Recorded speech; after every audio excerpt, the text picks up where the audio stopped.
So abrupt with the music. I Just know. stop. Well, I don't think everybody knows this, but Rick is our music picker. That's the person who picks our music.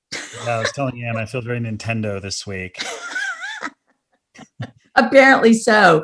So, welcome to everybody. We are very glad that you're here. My name is Ann Merchant, and I work for the National Academy of Sciences. And as always, I am joined by I'm Rick Lovert. I'm the program director of the Science and Entertainment Exchange, which is a program of the National Academy of Sciences. And we are very glad to be with you today and to be here because we have a really great event. We were really excited for this one and to be partnering with our colleagues at the academies to bring this event to you. And it's, of course, associated, as we said in our invitation, with the upcoming Nobel Prize Summit that happens at the end of April. So you'll actually be getting an invitation to that summit probably later today or early tomorrow morning. Sachi will take care of that. But of course, the first order of business, as it always is to say a little bit about the National Academy of Sciences and about the exchange. And for those of you who do not know, the National Academy of Sciences is a private nonprofit institution in Washington, D.C. And, you know, we've been around since 1863. And the whole notion is that we could provide really good input, evidence-based input on a variety of topics that would help steer the nation toward good science policy. And of course, one of the topics that we've been really focused on for many, many years, since long before I think it became one of those very popular topics that people talked about on a regular basis, was climate change. I think one of the first reports that the academies produced on climate change was in the 1970s. We have had the last two presidents of the Academy, Ralph Cicerone and now Marcia McNutt, have expertise in that topic area. So this is something that's been, of course, really important to this institution as it's been important to the world. I also would point you, and I think Sachi will put this in the chat section, is that we do have climate resources at the Academy, if you're interested in that, or a variety of resources that are available. And so Sachi will provide that link and you can find more about how to understand more about climate change, how the institution is suggesting the nation prepare more for climate change, and how we can limit future impacts. So that's something that we strongly suggest that you follow those links and take a look. But of course, not everybody is reading the reports for the institution, and that's why we have programs like the Science and Entertainment Exchange so that we can make that science available through different channels. And that's, of course, the program that Rick runs. So as Ann mentioned, the Science and Entertainment Exchange, it's if you are a writer, producer, storyteller of any sort, and you have a question about science as you're making a TV show, a video game, a movie, you can call us or email us. I think Sachi's going to put the contact info in the thread down there.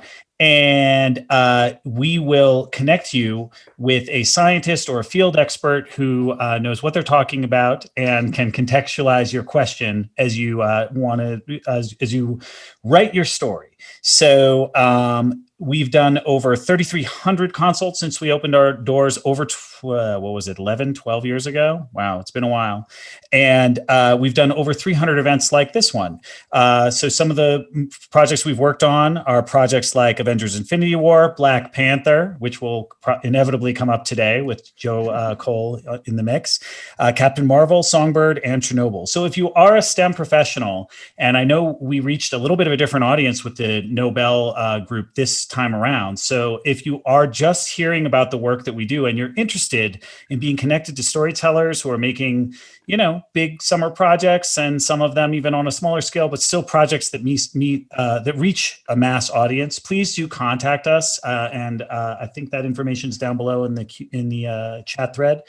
I want to thank a couple of people really quickly. Meche, thank you so much for doing our AV. You always keep things running on time. And the whole office in DC, Courtney Sloan, Jeff Fishman, and my colleague in LA, Sachi Gerben. I want to thank our sponsors like Howard Hughes Medical Institute, who directly funds these. So if you're enjoying the event today, if you enjoy the event today, You have Howard Hughes Medical Institute to thank. Thank you. Also, our major supporters, Alfred P. Sloan Foundation, Templeton Foundation, Walt Disney, Film Nation, Google, Lyda Hill Foundation, Corteva, the San Diego Botanical Garden, Cornell Alliance for Science, and individual donors like so many of you gave today. Thank you so much.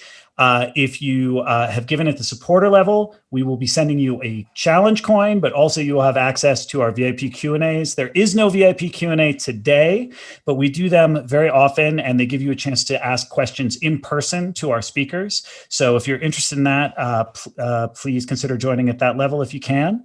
And now, for today's event, we have a professional moderator, Shaz, who I'm very excited to have on board. And during the Q&A, actually at any point during the conversation, you can ask a question here. There's a little Q&A thing, or here for some of you. And you just write it in, and I'm going to be getting as many questions as I can to Shaz. If we don't get to your question, it's my fault, not her fault. So just ask your question at any point, and we'll be slipping them to the moderator for the Q&A session. I think that's all I got for right now. Back to Ann. So we have, of course, our little rabbit hole show and tell that we're going to give you before we hand this over. And so mine this week is a new cookbook. I have probably about 80 cookbooks, and it's called Root Stem Leaf Flower by Gil Mellor, who is a British restaurateur and chef. And I really like this book. And I think part of it was in the introduction, it says there is a point, it's all about how to cook with vegetables and other plants. So it's a vegetarian cookbook. There is a point in life where we become aware of the fragility of it all, where we see the plaster fractures and the balance scales, but there is some good to this. Changing the way we eat is one way to do good in a world crying out for help. And so I really do try to limit the amount of meat that I eat because I think it's good for the planet. So I was really excited to get this cookbook, and I've used his books before, so I highly recommend them. Well, so for my rabbit hole this week, the exchange has been around for over 10 years now, and we have this huge community of writers and people, creative, interesting people. And every once in a while, somebody, creates something amazing. And so I think this week, actually, one of our retreat alums from our first retreat back in 2014, who is a screenwriter named Will Staples, came out with a novel called Animals, and it's awesome. So, by the way, if you are part of our retreat alumni community or just our community at large, you're coming out with something, let us know. We're always happy to pass a link along. But this book was great. So, congratulations, Will. Yeah, that is pretty cool. We like that. And the other thing we like is when we get to work with our colleagues at the academies, because they do incredible work. And I am always humbled by how amazing the people are that I have the privilege to work with at the academy. And Franklin Carrero Martinez is certainly one of those people. And he runs the Roundtable on Science and Technology for Sustainability and has responsibility for leading us through this very big beast of the Nobel Summit. And I do feel privileged to work with him on the production and curation side of this. But Franklin, we'd like you to sort of tell our audience a little bit about this. And I called it a beast, but that's just because it's a big, huge undertaking. But in many ways, it's, I think, a labor of love for you and the whole team, because it's something we meant to do in person. So we've been working on this a long time now that we've segued to a virtual event. So thank you very much for allowing us to work on that and for allowing us to do this. And thank you very much. For me, it's a great pleasure. My name is Franklin Carrero Martinez. I direct the Science and Technology for Sustainability program at the National Academy of Sciences. And almost 2 years ago, the Nobel Foundation approached us to put together this event. We call it Our Planet, Our Future. The idea of this event is to bring Nobel laureates, experts, leading scientists, youth activists, policymakers, and civil society in general, to have a discussion about the great challenges that we're all facing together. Of course, COVID changed our plans, and we have to move to a virtual space. The meeting will take place online only, starting on April 26th through April 28th. You will be receiving a link. Please feel free to join. It's free to join. We have different activities exploring the intersection of nature, society, and technology. And today's event is a preview of the kind of conversations we hope to foster during the summit. That we hope not only to foster a conversation, but also encourage action and transmit the message that we all can do our little part to leave a better, more prosperous planet for all of us on Earth. So I'm very happy to be here. Thank you all for joining us today. And thank you for this great collaboration. I'm very excited and looking forward to today's conversation. Yeah, we are too, Franklin, and thank you very much. And of course, we're going to now hand this over to Shaz. I think that, Rick, you referred to Shaz as our professional moderator. She is a friend of the Science and Entertainment Exchange, has been through our retreat process, as has Franklin, as has Marty, as has Joe. And of course, we only need to get Stan now in the band because he's the one that hasn't done it yet. So Shaz, we're going to hand it over to you, and thank you so much for being here. We know that you are a professional in many things, and we could not think of a better moderator. As soon as we put this group together, we had said, well, the most obvious person in the world, we know exactly who we're going to call. So thank you so much for saying yes to this. Hello, everyone. Welcome to this crazy event. My name is Shahzeen Attari, and I'm an associate professor at Indiana University, Bloomington, where I study factors that motivate action on climate change. So today I'm going to be moderating our conversation. I'll be spending the first 25 minutes or so talking to our three esteemed panelists, and then hopefully switching to audience Q&A. So let me introduce our panelists to the audience. Let me start off with Joe Robert Cole. Joe has co-written the highest profile Black superhero movie in history, Black Panther. He's currently hard at work on writing Black Panther 2, but has told me beforehand that he's not going to say much about it, but we can still ask. Second on the line is Kim Stanley Robinson. Stan is a world-renowned sci-fi writer and a phenomenal world builder. His more recent books have focused primarily on climate change and the effects of climate change in the future. And the two that are among my favorites are New York 2140, as well as The Ministry for the Future that just came out last year. And last but not least is Chalfie. Marty is a scientist who won the 2008 Nobel Prize in Chemistry for the discovery and development of green fluorescent protein, and he'll tell us what exactly that is. So welcome our three wonderful panelists. I'm so excited to be here and learn more about science and storytelling from each of you, and feel free to unmute and be super interactive. So let me start off, Stan, asking you a question. In your groundbreaking book, The Ministry for the Future, you imagine a world in the future where severe and heartbreaking climate impacts are already taking place. In fact, I was on the phone with my mom and dad today who live in India, and they told me that the temperature is 87 degrees. And your first chapter was so tough for me that I had to read it, put it down, and then pick up your book 2 weeks later. So how do you think imagining the future in such deep and touching detail helps us motivate climate action today? Well, thank you for this, Shaz, and to all of you. It's really a pleasure to be with you. And I guess I'm a novelist and a science fiction writer. So what I think fiction does is kind of a science fictional trick of time travel and telepathy. So when you're reading a novel, you get taken to some other place in time with a thick texture that you can experience in a kind of waking hallucination, like a dream state.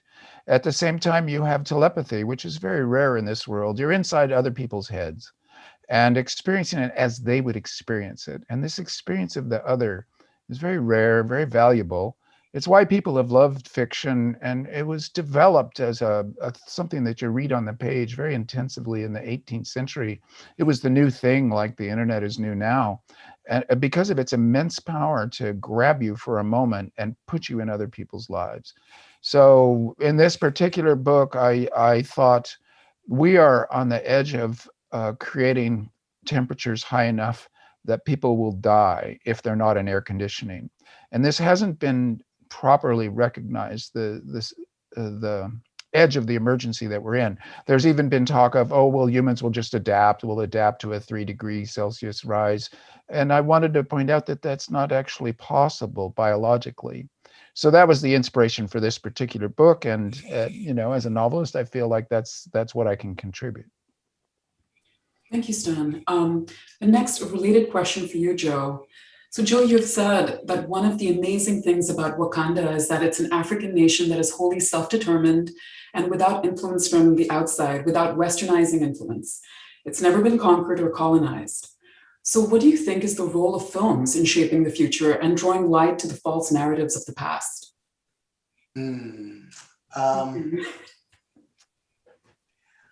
I think, representation is power. It's a powerful thing. It can change perceptions.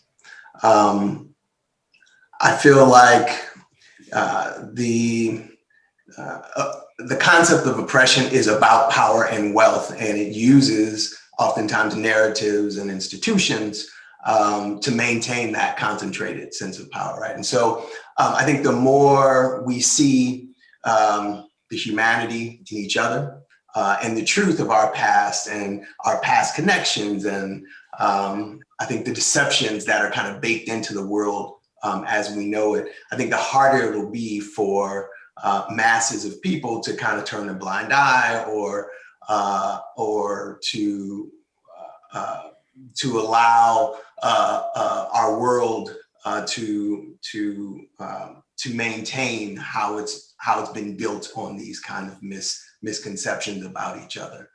And I think for those who are perpetuating that stuff for their benefit, as we've seen, lots of falsehood. They use these falsehoods to sow confusion and to dehumanize each other. And I think stories can help to offset that. I think, the more we see each other as human beings, I think the harder it is for those sorts of things to take hold. Wow, thanks, Joe. So Marty, switching to you, tell us a science story. So for people not familiar with green fluorescent protein, which is also known for lighting up life, could you describe it and tell us what you think has been the most innovative use that you know of using the green fluorescent protein as a biomarker? Marty, you're muted. Unmute myself, sorry about that. Shaz, thank you very much. And I really appreciate this opportunity to be here with Stan and Joe. This is a wonderful opportunity for me. So let me say a little bit about green fluorescent protein. The first thing to know is that genes have two parts to them. The first says what should be made, usually the protein that's made from the gene. And the other is the control panel that says where, when, and how much of the protein should be made. The nice thing about GFP, or green fluorescent protein, is that it's a protein that gives off green light when you shine blue light on it. So if we can have the gene not make its usual protein, but make GFP, then the control panel will work in the same way. And so we can see, when is that gene turned on? In what cells is it turned on? And so we're allowed to see when genes act and where they act. But in addition to that, GFP fills the entire cell and allows you to see it. This is particularly important for nerve cells, where you can see the whole outline of these very complex cells. But it also means that we can follow biological events. So for example, if people are interested in infection by bacteria or viruses, or interested in the problem of how cancer cells move around an organism, they could study this in mice and have the bacteria or the virus or the cancer cell make GFP. Those cells infected, or the cells that are cancerous, are going to be the green cells. And so we can see them against a background that's completely black. And so we can see the difference in these and study what happens, for example, metastasis or infection going from one cell to another. And GFP has been used in a vast number of ways, all of which I find fascinating, to tell you the truth. But some of them are maybe a little more unusual than others. So for example, GFP has been used to be able to label parts of cells. It's been able to, it's been made into molecular machines that can detect the pH of the cell or the calcium level or enzyme activity in a cell. Researchers in Japan put GFP into silkworms and had them, in making their cocoons, make fluorescent silk, which they then made into clothing. People have made cellular lasers putting GFP into the cell. One of the most, I think, interesting uses of GFP was done by Bob Berledge, who made bacteria that would make GFP if they were in the presence of the explosive TNT, which sounds like a crazy experiment. But the reason he did that was because he knew that TNT leaked from landmines, and he wanted to find a safe way to detect landmines, because if the bacteria were in the ground and there was a landmine that was leaking TNT, you'd be able to see it. And people are still working on this and trying to develop it, because after all, landmines are really horrific, maiming and killing people that have nothing to do with conflict, and usually way after combatants are there. GFP has also been used in the movies. The director Ang Lee and his screenwriter James Schamus used the idea of an injection of GFP into Bruce Banner, was the reason that the Hulk became green in their movie Hulk. Nice. Thank you, Marty. That's great. Such a mix of science fiction and science fact. So Stan, back to you. The Ministry of the Future is really a new institution to bring about change. And even in the book, the ministry is not sufficient to really deal with all of the challenges of climate change. So my question to you is, do you think there are any current institutions that exist that can serve as mechanisms to take care and to nurture the future generation? And what do you think those are? And if they don't exist, then how do we create them? Well, I think that we are seeing the emergence of a new structure of feeling for human beings on this planet as part of one planet and a global civilization. The pandemic did a lot towards that. That also afterwards leads to a new legal regime. And over the history of civilization, what you see is the extension of legal rights and legal standing, so you can be considered in courts and have rule of law applied to you, to larger and larger groups of people. And really, since the United Nations Declaration of Human Rights, in theory, all people have legal standing. And what you're seeing now emerging is, and it's not vestigial, but embryonic. It's embryonic. Ecuador has its forest, has legal standing. The country of Wales just gave rights to people from the future. They indeed have a ministry for the future, and the UK is considering the same. And it would change everything. What you would have is present people as legal representatives, as lawyers or ombudsmen, representatives for people or entities that can't speak for themselves yet. So in my book, what I imagined is that the Paris Agreement, which is a major event in world history, such that if they're writing histories of humanity 5,000 and 10,000 years from now, the Paris Agreement will get a page. It's that important, but it has to be enacted, or else it'll get the same kind of coverage that the League of Nations gets. In other words, as an idea that failed, we need it to succeed. It's a platform where, although we're in a nation-state system, we have a global biosphere problem. How are we going to manage it? The Paris Agreement is the platform by which we're going to manage it. And they have given the agreement itself, which is only 16 pages long and everybody should read, is extremely interesting. It's not your normal diplomatic document by any means. It's a kind of a utopian science fiction story written in diplomatese. It gives them the right to set up a body of their own, a subsidiary body that runs all year long, not just at a yearly conference. So that was my excuse for my Ministry for the Future. And as you pointed out, no one institution or effort will be enough to do this, but we are going to need places where we organize the many efforts that it's going to take to succeed. So Stan, just a quick follow-up on that, and this might be an unfair question, because the Ministry for the Future is a really hopeful book, even though it's sort of stitched in with a lot of really heartbreaking climate impacts. What gives you hope now that we're going to act in time? I see a huge change over the last 15 years from climate change and the threat to the biosphere and the threat of a mass extinction event that we can never recover from if we let it happen. That 15 years ago, that was kind of a science fiction story, a specialist item. Now it is our main project. And maybe this pandemic slapped us in the face with the understanding that we are dependent on our biosphere. We can't get along without it. There's no spaceship possibilities to save us. It's this biosphere or nothing. And what I'm seeing now is signs everywhere. And I must say, in Ministry for the Future, I had important developments happening in the 2030s, but I wrote that book before the pandemic. And I now think that they've already begun. And that gives me hope too, that in this year, 2021, things that I might talk about as being futuristic, like the carbon coin or 50% of the earth given over to habitat, et cetera, these are already happening and being discussed at levels of power where it could really come to pass. Thank you.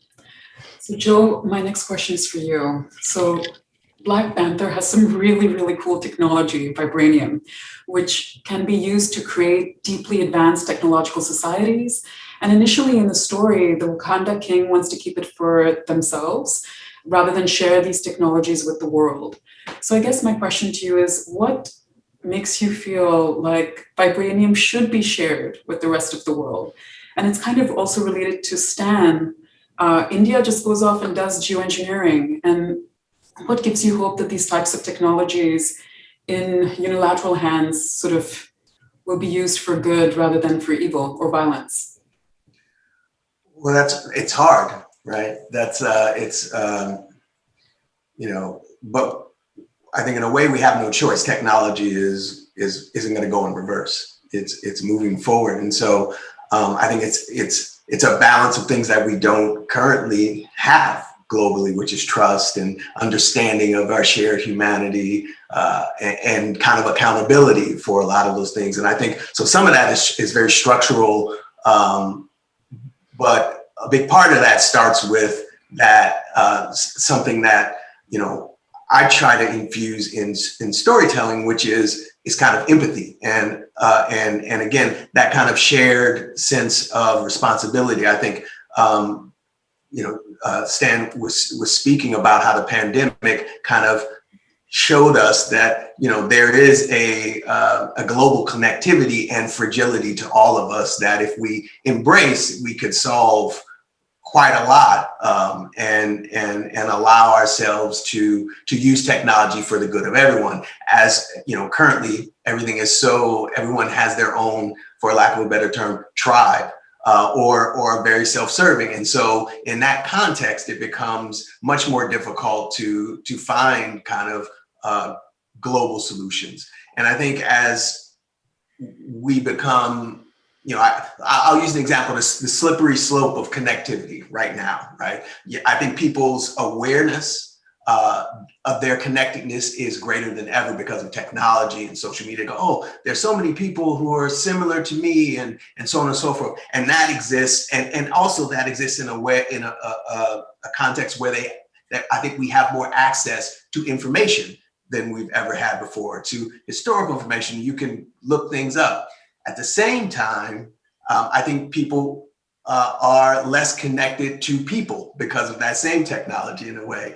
People are more connected to their device than they are to someone else. And we see how people use technology to misinform and so on and so forth. So there's always that balance. But like Stan, I think, Oh, Joe, I think we lost you. Joe, are you there? Hello? We lost you for a second, Joe. Oh, I'm sorry. So I was saying, I think like Stan, I see people missing connection with others, and seeing how the harmful ways that we're being divided, and asking for and hungry for a more of a sense of connectivity and more of a sense of empathy and understanding. And if, that is what ultimately will push the will to get people to actually use technology for its best means and not only for, selfish needs. So. Thank you. So my next question is for you, Marty. And this is a tough one because it's related to the Nobel Summit. So Marty, only 6% of the Nobel laureates right now are women, and only 1.6% are Black. And the numbers are actually far worse if you look at just the sciences, where 3% are women and 0% are Black. So as a Nobel laureate, what do you think it would take for more parity in the coming years? So before actually answering the question, I first want to say something that I actually wrote to Joe earlier this week. I want to say that I really love Letitia Wright's portrayal of Shuri in the Black Panther. And as I wrote Joe earlier this week, I said, who wouldn't like a scientist who relishes her achievements and has a sense of humor? She's a wonderful character, and I hope a big role model for people in the future.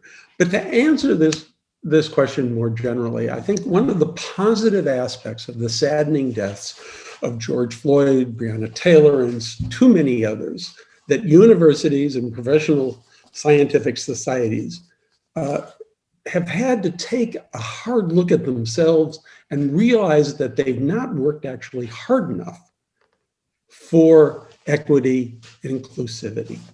And so the short answer is that we have to be able to give more opportunity and support and make sure that the door is open for everyone.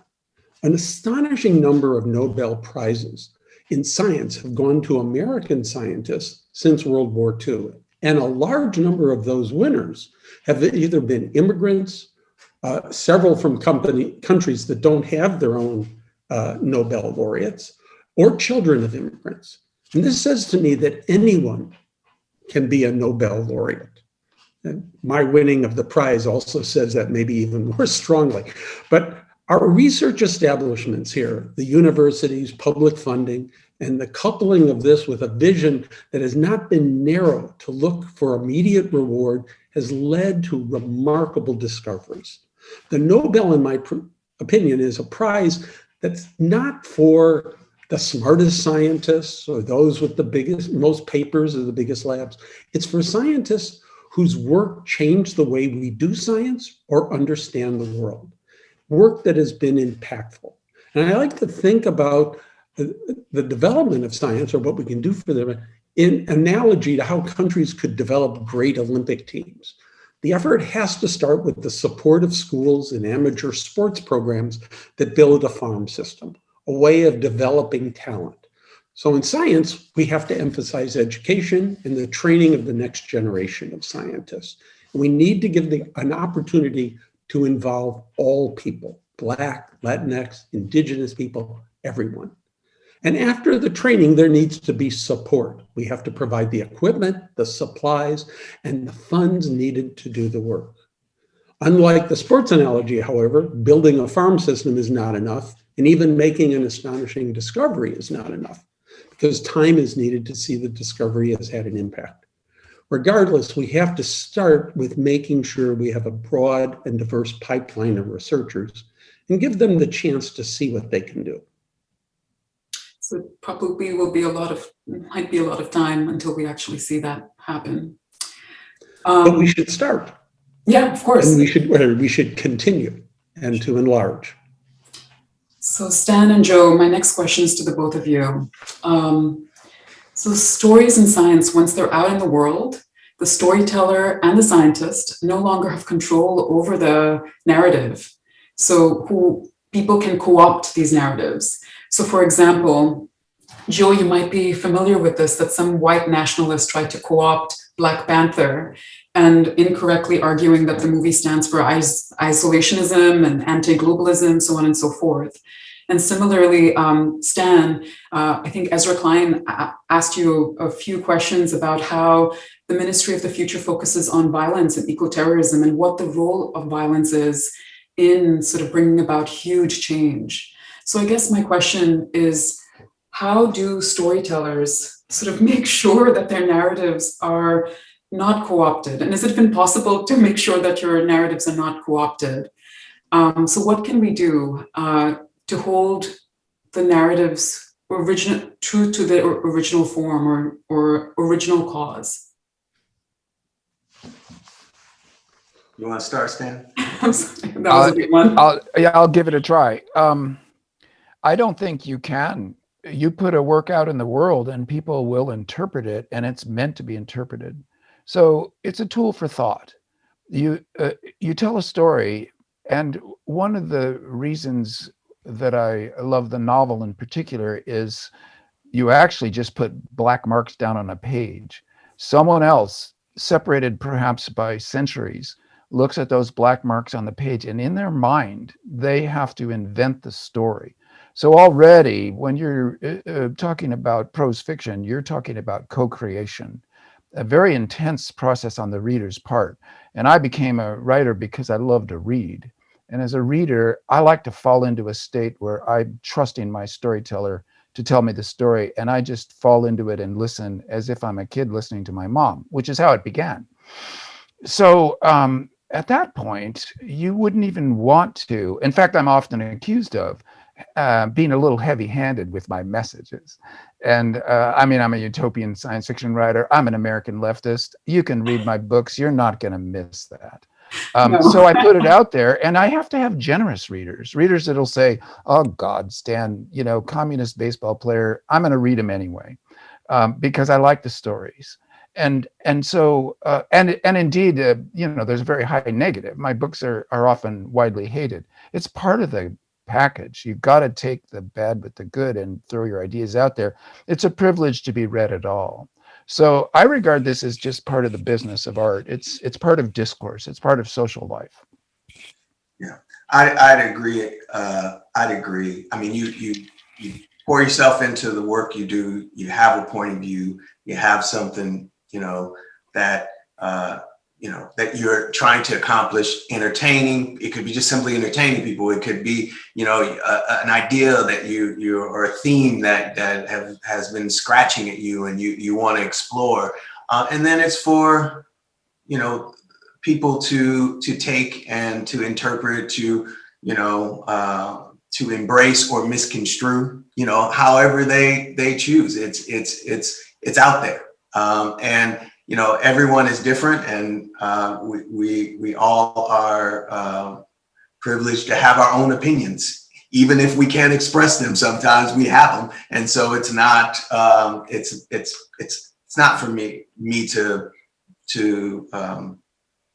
really have an opinion on what people have, how they interpret the work. I will say Black Panther did explore isolationism and colonialism, what it was, what would it be like to be an African nation with an incredibly powerful resource that has not been colonialized, that has not been robbed of its wealth, and has not been touched by the outside world. And what is the obligation to humanity when you have that?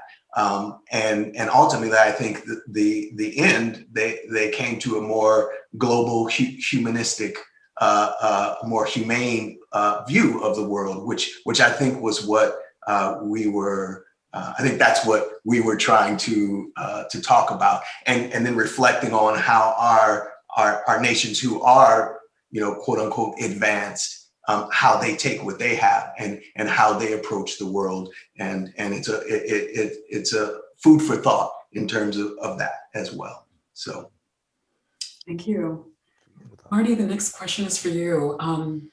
So your new focus now has been to chair the National Academy's Committee on Human Rights. There, you were faced with a number of real stories about people facing a lot of challenges in their real lives. What impact do these stories have on you? And what do you think is needed for a better response to human rights around the world? So the first thing I think is what Joe said. The stories evoke empathy, involvement with other people's situations. And they are both sad, horrible, but I would say there are also stories of incredible bravery and conviction, people willing to speak out for the rights of others. This Committee on Human Rights of the National Academies is a member committee.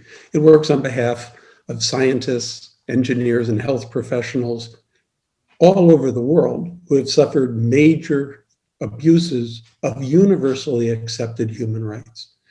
And they include people who have been abused because of doing the work that they do as scientists, engineers, and health professionals, such as Yevgeny Vitishko, a Russian geologist who was harassed in prison because of his environmental advocacy surrounding construction that was happening because of the Sochi Olympics. There are medical personnel who have been targeted in many places around the world, especially in this last year, even in the United States, because they have aided and helped people that have been protesting. There are people such as these very brave scientists and engineers in Iran who, because members of the Baha'i faith are not able to attend university, risk arrest and imprisonment to teach college classes to students in people's living rooms. And we've seen doctors and health professionals advocating for increased public health efforts and pointing out problems with government efforts to address the pandemic. And they have been subject to enormous pressure and abuse. Some people, it's not in the course of their work, but it's actually because they've spoken out against injustice and they've advocated for their fellow citizens. And one of my real heroes, and I would say a superhero, a real superhero from Africa, is Dr. Dennis Mukwege, a renowned Congolese obstetrician and gynecological surgeon, and a tireless advocate for survivors of sexual violence, who shared the 2018 Nobel Peace Prize for his efforts to end the use of sexual violence as a weapon of war and armed conflict, and his continuing efforts calling for accountability for perpetrators of crimes against humanity in his country. As I said before, these are horrible and sad stories, but they're also incredible stories of bravery and involvement. What do we need to increase this? I think we have to have more people involved. We have to have a unity and support, and we have to have the courage to continue to speak out and demand better of our governments. Thank you. So given time, I'm going to start switching to audience questions. And let me start with Kurt's question.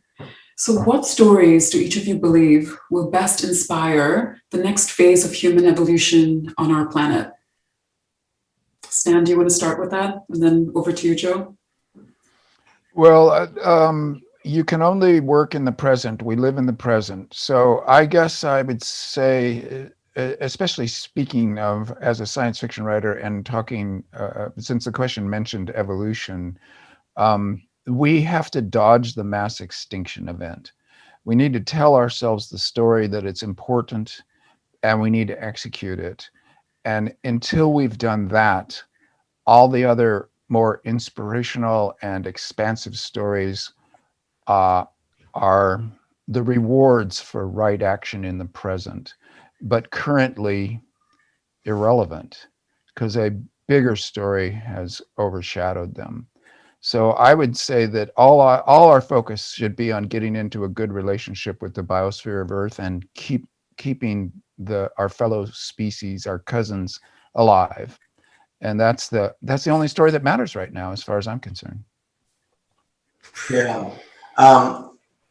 It's interesting because there's I agree 100% in terms of like what Stan is saying. There's a connectivity between both of those things, like the mass extinction of the humans, of all of us, and because we are not connected and don't view each other as valuable and dehumanize each other in such a way, there's not the swell of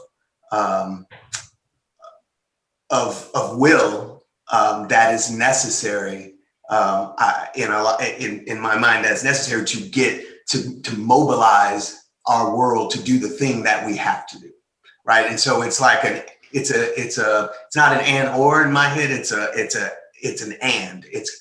So one of the things I think we spoke when we talked previously was about the incentivizing of this kind of action, of preventing this, because there's so many people who just don't believe it. They just won't. They're just trying to do something for themselves. They're trying to, like, it's all of this kind of confusion and a lack of faith in other people. And so I think one, humanity is the idea of humanity's connectivity is an important theme for people to motivate people. I think the value of science in stories and the importance of science, as we see people kind of attacking the scientific world, I think that is something that is valuable within stories. I saw a person had a question about has the amount of African Americans interested in science gone up since Black Panther, and I don't have empirical information, but I do have anecdotal stories of that sort of interest, and just that sort of thing to me it helps people to get into the field necessary for what Stan is talking about. Like all of it has to kind of be a big soup. But not forgetting the reality is that we are fragile, as he spoke about. So that's what I would say. Thank you. So Laura asks, how can we leverage the power of stories from different perspectives and cultures, especially non-Western, and give them equal weight? I think that is hugely important. We point of view says everything. We've had so many stories from a particular point of view, so that the world that we see seems to only exist from that purview, and that it puts us at a disadvantage as a world, as a society, as well, because all of those points of view are what make up the whole that will make us all better. It may not always be the most comfortable, but that's okay, because being comfortable isn't always the healthiest way to live, I think, and so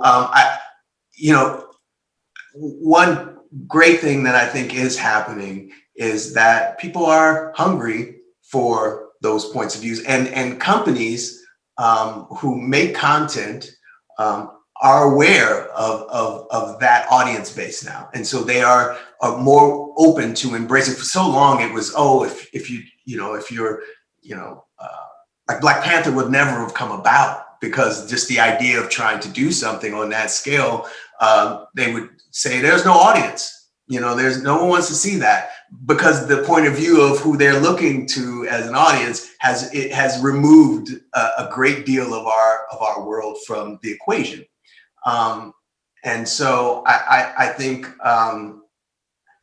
the answer is in those diverse voices and broadening out our understanding of a more representative world and a more connected world. And I keep saying that our history, if you go back far enough, we are so much more connected and there's a reason that we're told that we're not.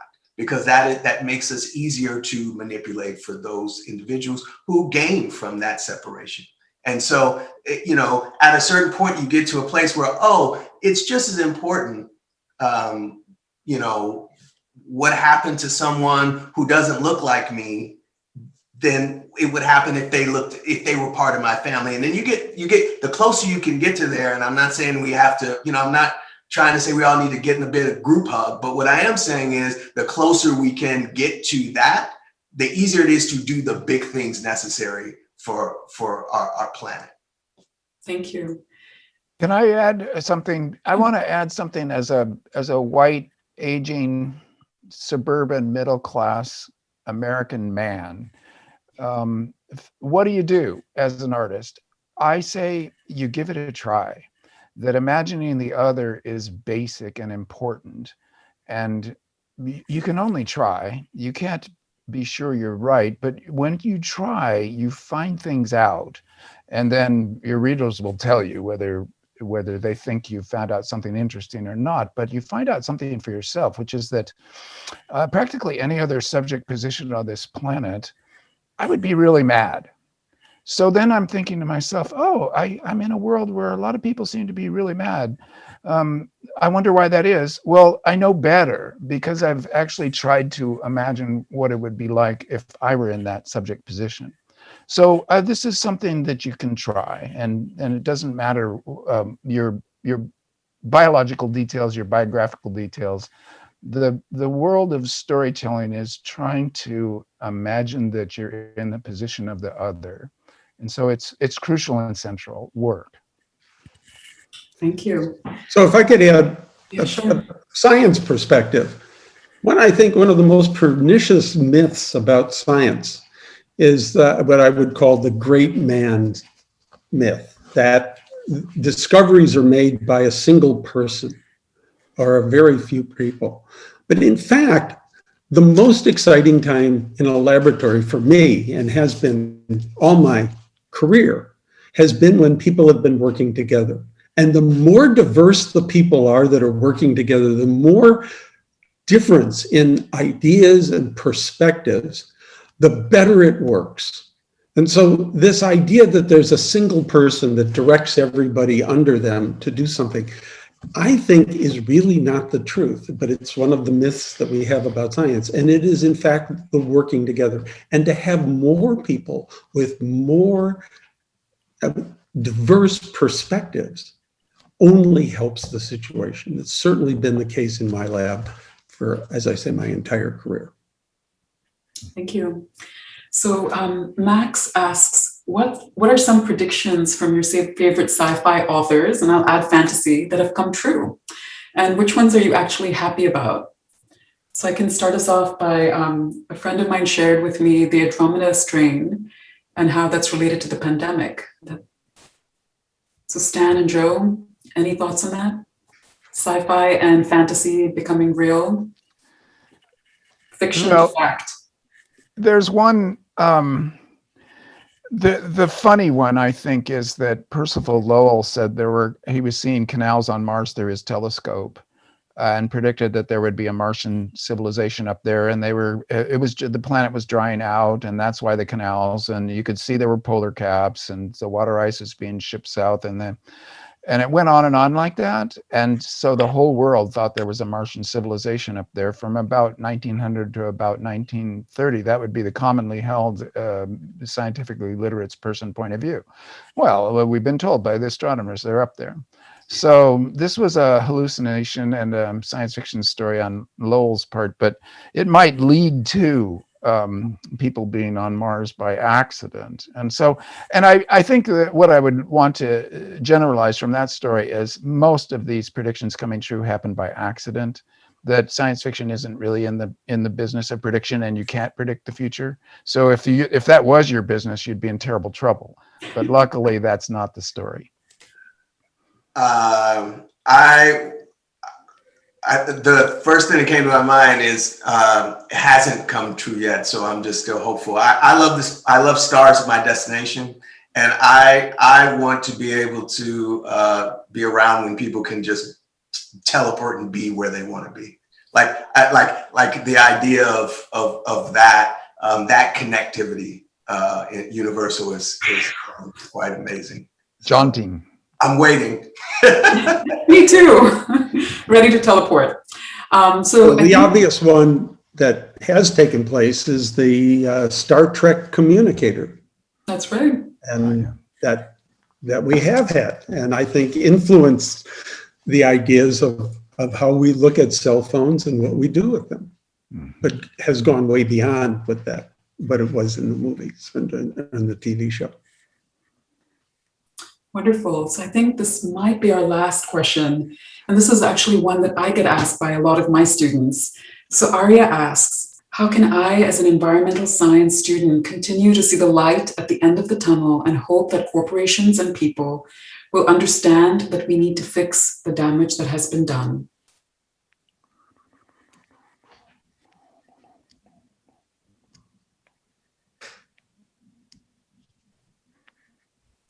Yeah, Arya, I think you've stumped us all, but we get this question all the time.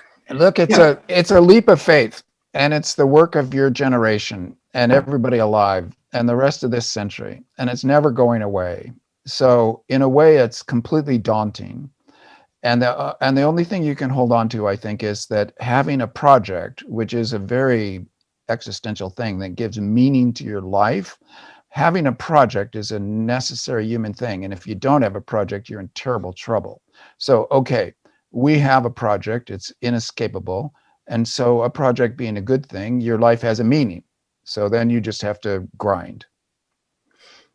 And I would add to that advocacy. Everybody's voice should be included, that you should talk up at your universities if you don't like the policies that they're doing, or in your communities, and speak out to Congress.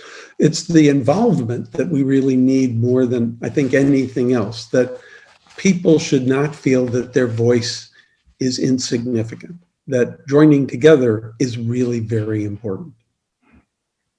I was just gonna say that having a sense of purpose and having a purpose that is so important is a reason in of itself to have hope and keep going. So. Wow, thank you. This has been an amazing conversation. Thanks for your time. And Arya, thanks for ending us on a pretty hopeful note. I'm going to turn this back to the organizers. Thank you. Thank you all. Thank you. That was a great conversation. We thank all of you for it. We thank you, Shaz, for leading everybody through it. We knew you were our professional moderator, and more questions, as Rick said, than we could hope to get to. But that shows how engaged the audience was. I think that our point, of course, is that stories do matter, and the messengers matter. That sometimes the messenger for you might be a scientist, sometimes the message might be Shuri, sometimes the messenger can be found in books like this. This is a hard book to read in some ways, but it's incredibly important that we read these stories, we react to these stories, and know that we are part of these stories. And so we thank all of you for sharing your insight. And Franklin, I think we have a lot of stories that we'll be telling as part of the Nobel Summit. So we hope people will join us there. Absolutely. Join us for that free event. You should get an email with the registration link shortly. Thank you very much. Exactly. Thank all of you for being here. And thanks to all of you. It was a great event, and we obviously couldn't do it without you. So next week, the exchange is on a bye. We're not going to have a program next week, but in 2 weeks, we are going to have a conversation with Carlo Rovelli, a physicist. So please be on the lookout for that in your inbox. Exactly. So thank you so much. We will see you in a week or so, and then we'll be back with more. Thanks, everybody.